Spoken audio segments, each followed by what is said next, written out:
Good morning, friends. So today we are going to see the presence of magnetic field at the center of circular coil.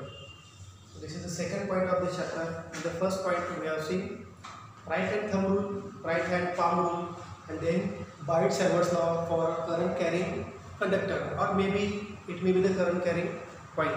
So just we have a basic discussion on the Biot-Savart's law. First, in the last lecture we had discussed this is the current carrying conductor. Out of that current carrying conductor passing through the current I had taken one small element DL bar. Okay, whenever current carrying through the conductor, it always produces the magnetic field as per Oersted experiment. But Biot-Savart's first time they discovered that how much is the field present around the conductor at any random point. So that point was said to be a P point. Okay, distance of that point P from the center of the small element DL, it was R. Okay, and angle between that DL element and the point P is said to be a theta. So whatever the magnetic field produced at this point is said to be dP, because total field is said to be B bar, and this dB bar is said to be a small field due to small element DL. Total या कंडक्टरची length घेतली तर ती length किती असणार आहे, L इतकी length असणार आहे. Out of that total length I have taken a small length DL. Okay, so built to this DL, how much field is present at point P? That was dB is equal to, हे equation आपण last लेक्चरला बघितलं होतं, μ0/4 pi into I dl sin theta upon r square. I dl sin theta upon r square हा Biot-Savart's law झाला होता. The magnetic field at any point around the current carrying conductor, or the magnetic field around any point around the current carrying coil, it is always dB is equal to μ0/4 pi I dl sin theta upon r square. मग हे I dl sin theta upon r square कसा आला हे आपण last lecture discuss केलेला आहे, ते इथे मी परत डिस्कस करत नाही. हा त्याचा काय होता, स्केलर फॉर्म होता. It was a scalar form of the equation. मग हा वेक्टर फॉर्म मध्ये कसं कॅल्क्युलेट केला, परत वेक्टर फॉर्म मध्ये असणार आहे dB bar is equal to μ0/4 pi I scalars आहे dl bar dot r bar, मी हे असं घेतो dl r sin theta upon r cube असं घेतलं होतं. फक्त काय केलं होतं, multiply by r and divided by r. मग हे dl आणि r काय बघा, dl म्हणजे हा एलिमेंट आहे which is at a particular distance from the point P and distance r. So dl आणि r दोघांच्या मध्ये अँगल आहे. So that's why they shows the vector cross product. So this can be written as a μ0/4 pi I dl r sin theta. मी कसं लिहितो बघा, dl bar cross r bar upon r cube. Cross चा अर्थ काय, हा आहे vector cross product. dl आणि r दोघांच्या मध्ये काहीतरी अँगल प्रेझेंट आहे, that's why it can be written as a vector cross product. So dl bar cross r bar. So this is the vector form of Biot-Savart's law. So keep in mind, Biot-Savart's law, scalar form dB means field at a particular point around the current carrying conductor. dB is equal to μ0/4 pi I dl sin theta upon r square. I म्हणजे coil मधनं pass होणारा current, dl म्हणजे एक particular element consider केला, त्या element मध्ये किती field produce झाले ती फील्ड आपण कॅल्क्युलेट केले. So I dl into sin theta. Theta म्हणजे काय, ज्या पॉइंटला डिस्टन्स, ज्या डिस्टन्सला हा पॉइंट सिच्युएटेड आहे त्याचं dl पासूनचं डिस्टन्स r, आणि ह्या दोघांच्या मध्ये काय आहे, काहीतरी अँगल आहे, that angle set to be sin theta. So both are showing the sin theta angle, means they are showing the vector cross product property. So this is the scalar form and this is the vector form of Biot-Savart's law. हे आपण फक्त last lecture पर्यंत discuss केलं होतं, scalar vector form and scalar form of Biot-Savart's law. Now using this Biot-Savart's law, we are going to find how much field is present at the center of circular coil, how much field is present along the axis of circular coil, or how much field is present in a straight current carrying conductor. म्हणजे कंडक्टरचे types फक्त change झाले, straight होता तो circular झाला, circular असेल तर सेंटरला फील्ड किती, सर्क्युलर असेल तर त्या सर्कलच्या ॲक्सिसला फील्ड किती, आणि स्ट्रेट वायर असेल किंवा स्ट्रेट कंडक्टर असेल तर त्याच्या बाजूला मॅग्नेटिक फील्डची व्हॅल्यू किती आहे युझिंग बायोट-सॅवर्ट्स लॉ, हे इथं आपण आता नेक्स्ट पॉईंटला डिस्कस करायचं आहे. So I start this point. Magnetic field at the centre of circular coil which carries the current I. अगदी सिंपल कॅल्क्युलेशन्स आहेत या केसमध्ये. हे पहिलं application, magnetic field at the centre of circular coil using Biot Savart's law. मी आता इथं एक सर्कल काढतो. That circle indicates a circular coil. Okay, circle indicates it is a circular coil. हा सर्क्युलर कॉईलचा सेंटर आहे. Coil which carries the current I. Coil which carries the current I. या सेंटरला किती मॅग्नेटिक फील्ड प्रेझेंट आहे ही आपल्याला काय करायचं आहे, कॅल्क्युलेट करायची आहे. Now we know right hand thumb rule. Curl fingers काय सांगतात, मॅग्नेटिक फील्ड, आणि थंब आउटस्ट्रेच तो काय सांगतो, current passing through the wire. हे असं आपण बघितलं होतं ना, आणि हे अशी फील्ड असते त्याच्यावर. थंब काय सांगतो, current passing through the wire, and curl finger that indicates presence of magnetic field. पण जिथून फील्ड बाहेर येते, फील्ड जर बाहेर आली तर ती कशी दाखवायची असते, डॉट. आणि इकडून काय झाले, फील्ड आत गेले.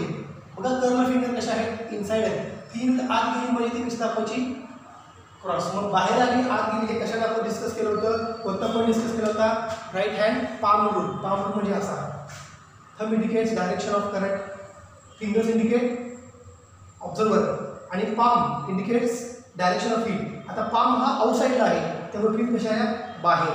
या केसमध्ये पाम कसा आहे, हा पामचा इनर सरफेस कसा आहे, आत आहे, त्यामुळे फील्ड कशा गेले, इनसाइड गेले. त्यामुळे inside field always shown by cross, and outside field always shown by dot. So this is outside field. हे लक्षात ठेवा, outside field always shown as a dot and inside field always shown as a cross. हे सुद्धा आपण last lecture discuss केलेलं आहे. आता या केसमध्ये करंट कॅरिंग कॉईल आहे, त्याच्या सेंटरला काय करायचं आहे, मॅग्नेटिक फील्ड कॅल्क्युलेट करायचे आहे. We are going to find the magnetic field at the centre of the circular coil. Current असा फिरतोय, where is direction magnetic field. Current असा फिरतोय. हा जर तुमचा फ्रंट व्ह्यू तुम्ही समोरून बघितला तर असा दिसणार आहे कॉईल. म्हणजे कॉईल जर हा प्लेन आहे बोर्डचा, ही अशी कॉईल आहे की तुम्हाला फ्रंट व्ह्यू दिसणार आहे, बरोबर का, साईड व्ह्यू. जर याचा हा फ्रंट व्ह्यू दिसला, याचा साईड व्ह्यू कसा दिसणार आहे, असं दिसणार आहे. म्हणजे कॉईल अशी काढतो, दिस इज द साईड व्ह्यू. हीच कॉईल अशी पण दिसू शकते साईड व्ह्यूने, आणि हीच कॉईल फ्रंट व्ह्यूला अशी दिसू शकते, बरोबर. मग करंट कसा पास झाला आहे, असा पास झाला आहे, ठीक आहे. समजते का बरोबर. फ्रंट व्ह्यू मी फक्त साईड व्ह्यूच्या फॉर्ममध्ये घेतला, करंट असा फिरतोय, बरोबर. मग आता बघा राईट हँड थंब रूलमध्ये काय, थंब रूल असा होता, मी फक्त असा शिफ्ट करतो. थंब काय सांगतोय, डायरेक्शन ऑफ करंट. फिंगर्स काय सांगतात, फील्ड बघा बाहेर येते ना, हा बघा ना, हा करंट दिसतो का, करंट असा चाललेला आहे, current is flowing like this and field is coming out. म्हणजे फील्ड इथून अशा बाहेर येत आहेत, बरोबर. आता इकडे बघा करंट असा चाललाय, म्हणजे या लाईन्स कशा आत चालले आहेत. पण लाईन्स जर आत जात असतील तर ते इकडून बाहेर पण येणार आहेत, बरोबर आहे का. हे इकडून आत चाललंय, हा इथला इलेमेंट घेतला, इथे करंट आहे, इकडून लाईन करणार आहे, इथून आत जाऊन या अशा बाहेर पडणार आहे, आणि हा इकडे करंट आहे, इथून लाईन आत जाऊन या अशा बाहेर पडणार आहे. मग जर वरून बघितलं, magnetic field lines are coming out using the thumb rule. बघा हा करंट आहे, फील्ड कसे आहेत बघा, बाहेर यायला लागले. म्हणजे जर असा सर्क्युलर कॉईल घेतली, करंट असा पास झालाय, तर लाईन्स कशा येतात, अशा बाहेर येणार आहेत. बघा लाईन्स अशा येतील, मी आणखी डायग्राम काढतो. Lines are coming out like this, अशा फील्ड लाईन्स बाहेर येणार आहेत. मग ही अशी फील्ड लाईन्सची पोझिशन असणार आहे. पण हे बाहेर म्हणजे कसं, सेंटरमधनं बाहेर येणार आहेत. बघा हा करंट, हे काय दिसतात फिंगर्स, फिंगर्स काय सांगते डायरेक्शन ऑफ मॅग्नेटिक फील्ड, म्हणजे या फील्ड कशा आहेत बाहेर आले, इथं काय करंट आहे म्हणजे इथून लाईन्स काय झाले बाहेर आले, म्हणजे लाईन्स आर कमिंग आउट, म्हणजे लाईन्स अशा येणार आहे फ्रॉम द सर्कल, सर्कलमधून लाईन कशा येणार आहेत फ्लक्स सारख्या अशा बाहेर येणार आहेत. जर वरून बघितलं तर लाईन्स कशा दिसणार आहेत अशा दिसणार आहेत, दे आर कमिंग आउट. मग coming out magnetic field lines coming out it can B indicated by dot. Magnetic field lines coming out it can B indicated by dot. म्हणून काय करायचं आहे त्या केसमध्ये फील्ड लाईन्स किती दाखवली तुम्ही फील्ड अशी दाखवली डॉट डॉट, म्हणजे इथून फील्ड लाईन्स काय लागले बाहेर यायला लागले, म्हणजे मॅग्नेटिक फील्ड बाहेर यायला लागले. कशी बघा करंट कसा असेल क्लॉकवाईज असेल तर, त्यामुळे एक लक्षात ठेवा करंट क्लॉकवाईज करंट असेल तर फील्ड कशी असणार आहे कमिंग आउट, म्हणजेच डॉट. करंट क्लॉकवाईज आहे field lines coming out as per palm rule as per thumb rule. आणि जर करंट अँटी क्लॉकवाईज असेल तर magnetic field going inside, anti clockwise inside, clockwise outside. लक्षात ठेवा current anti clockwise be inside, current clockwise be outside. So keep in mind anti clockwise current be inside, clockwise current be outside. त्यामुळे हे लक्षात ठेवा anti clockwise inside clockwise outside, anti clockwise inside clockwise outside. हे लक्षात ठेवा कारण पुढे calculation तुम्हाला हे लागणार आहे फील्डची डायरेक्शन कशी आहे.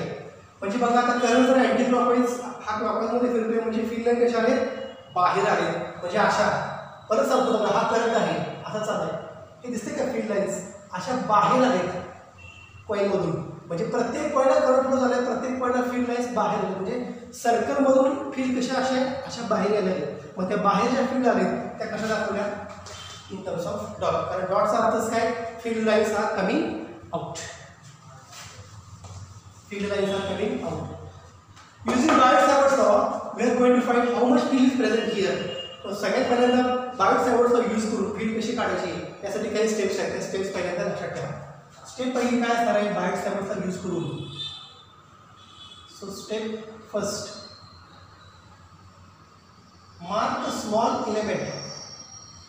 ज्या एलिमेंटमुळे तुम्हाला फील्ड कॅल्क्युलेट करायचं आहे तो एलिमेंट पहिल्यांदा मार्क करून घ्यायचा. Mark small element r and theta, हे नंतर पण बघणार आहे ह्या स्टेप्स काय आहेत.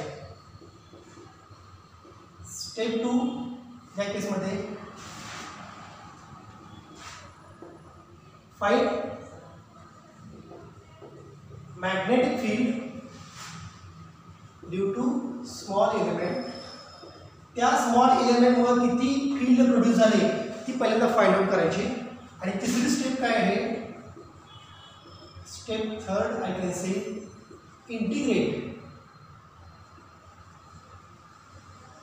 इंटिग्रेट दी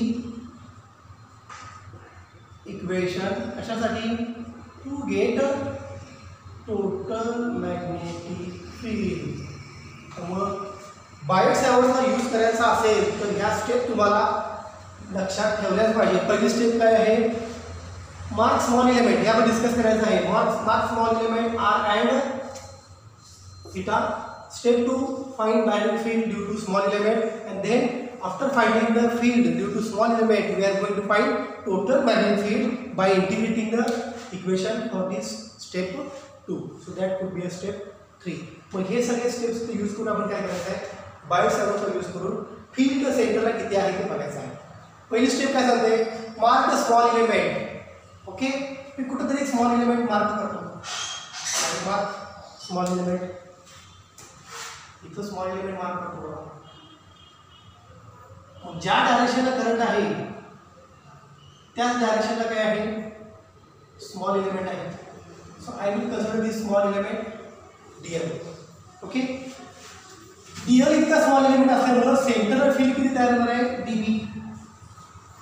टोटल लेंथ डीएल असेल तर टोटल फील्ड बी, स्मॉल एलिमेंट डीएल असेल तर small field dB.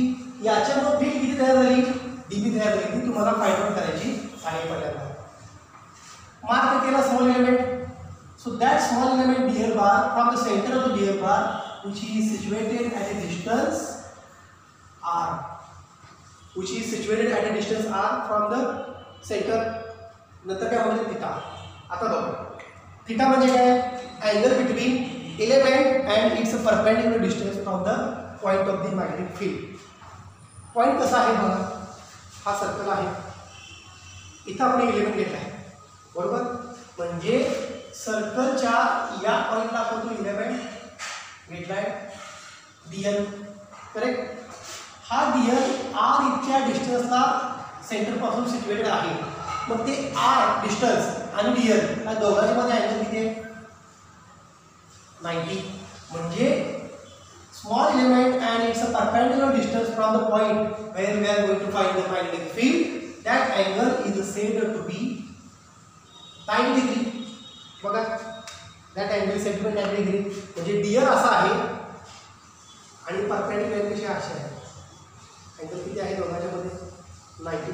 So angle between element dl and the perpendicular distance from the point where we are going to find the magnetic field is said to be 90 degree. त्यामुळे step 1 complete झाली. Element mark केला, R काढलं आणि beta calculate केला, that is 90. Second,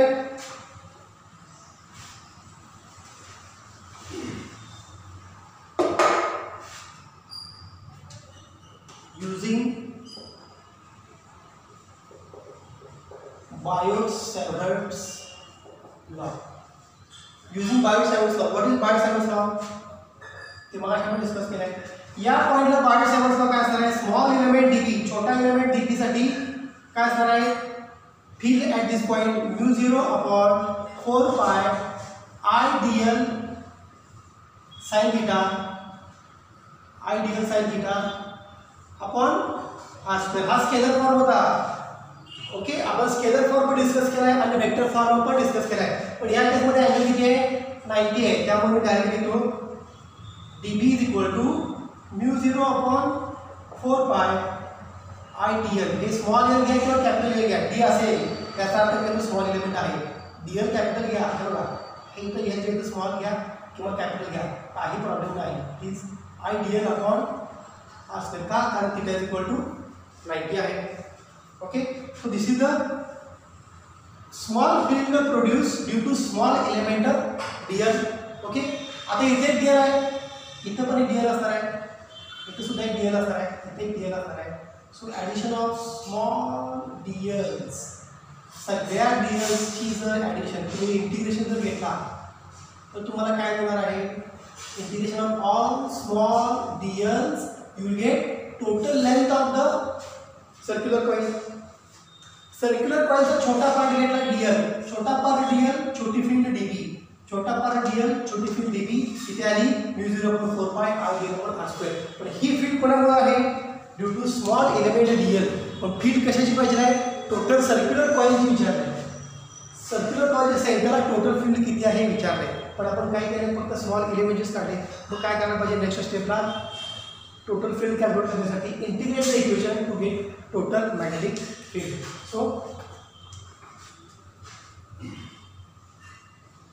total magnetic field at the center of circular coil is total magnetic field at the center of circular coil काय असणार आहे, integration of all db.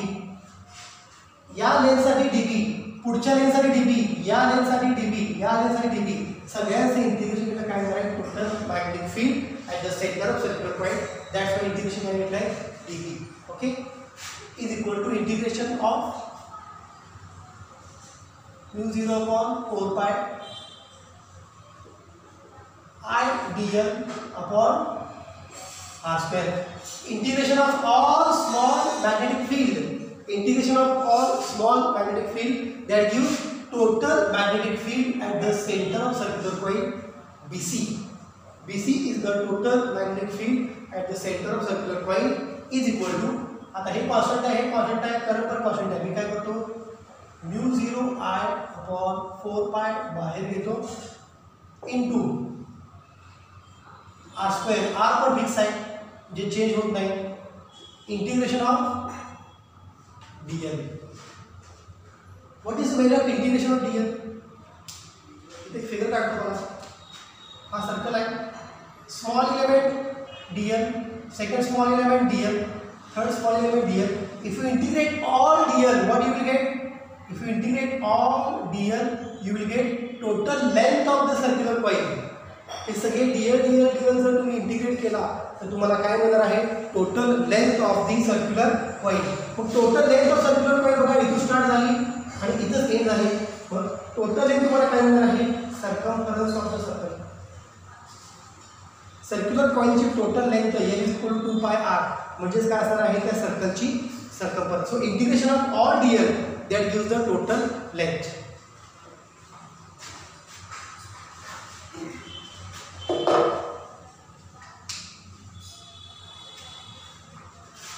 Therefore BC is equal to mu 0 I upon 4 pi r square into integration of dl काय मिळणार आहे? Total length. पण total लेंथच काय असणार आहे? सर्क्युलर कॉइलची टोटल लेंथ म्हणजे काय असणार आहे? त्या कॉइलचा सर्कमफरन्स. सर्कमफरन्स किती असतो? 2πr is equal to mu 0 I upon 4 pi r square it is 2πr. बघा घ्या तुम्ही काय चेंज करतो. हे r म्हणजे काय? Distance of the length from the centre. पण हा सर्कलचा काय? Radius. So this r is the distance of that element from the center of the circle. That small r can be replaced as a capital R is equal to mu 0 I upon 4 pi r square 2 pi r gets cancelled here. So this is 2 times. Okay. So the equation is simple बघा. Magnetic field at the center of circular coil BC is equal to mu 0 into 2I upon mu 0 I upon I.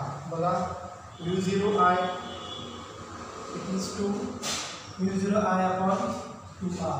So this is the magnetic field present at the center of circular coil. Cancel झाले का बघा? हे पाय cancel झालं होतं बरोबर. पाय cancel झालं, इथं 2 r कॅन्सल झालं. करेक्ट आहे. mu 0 I upon 2r, mu 0 I upon 2r. Field at the center of circular coil always mu 0 I upon 2r. Center of the circular coil always mu 0 I upon 2r. आता एक कशासाठी? फक्त एका single टर्नसाठी आहे. Circular coil एक असेल तर एका सिंगल टर्नला सेंटरला किती फील्ड असणार आहे? mu 0 I upon 2r. So this is I can write for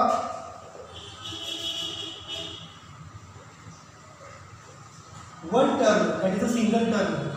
number of turn असले तर एका कॉइलसाठी एवढी, तर नंबर ऑफ कॉइल्स वाउंड असेल. जर हा असा रॉड आहे, ह्या रॉडच्या अराउंड अशा काय केलं आहे? वाइंडिंग केलं बघा कॉइल्सचं. For winding of the coils म्हणजे नंबर ऑफ कॉइल्स असतील तर सेंटरला किती फील्ड असणार आहे? सेंटरला किती फील्ड असणार आहे? And BC is equal to mu 0 Ni. N म्हणजे काय? Number of turns. mu 0 Ni upon 2r. हे कशासाठी? For number of turns.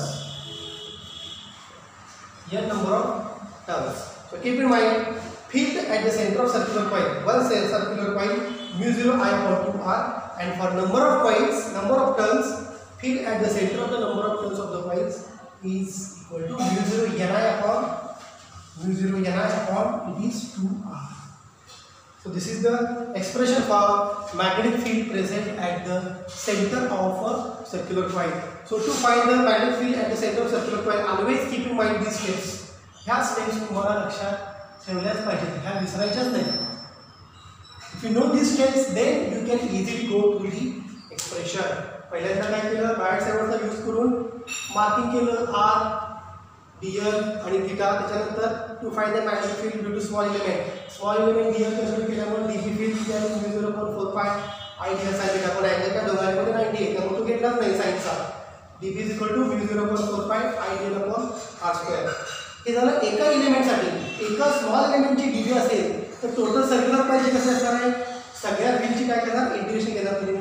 तर integration of db is equal to integration μ0.4 pi ideal पण असते. या क्वांटिटीज कॉन्स्टंट आहेत त्यामुळे त्या इंटिग्रेशनच्या बाहेर घेतल्या. तर फक्त इंटिग्रेशन कशात झालं, स्मॉल एलिमेंट डीएल झालं. Integration of all small element Diehl that gives total length of the coil L. पण एल म्हणजे काय, लेंथ ऑफ द कॉइल म्हणजे तो काय आहे त्या सर्कलचा सर्कमफरन्स. त्यामुळे सर्कमफरन्स व्हॅल्यू घेतली 2 pi r. and after solving you will get the value of magnetic field at the center of the circular coil BC is equal to mu0 I upon 2r. this is for single turn. एकच coil असेल तर number of turns असले तर कॉइलचे number of turns असले तर BC is equal to mu0 Ni upon 2r where N stands for number of turns present on the circular coils. Okay, so here is end of this point, magnetic field at the center of circular coil.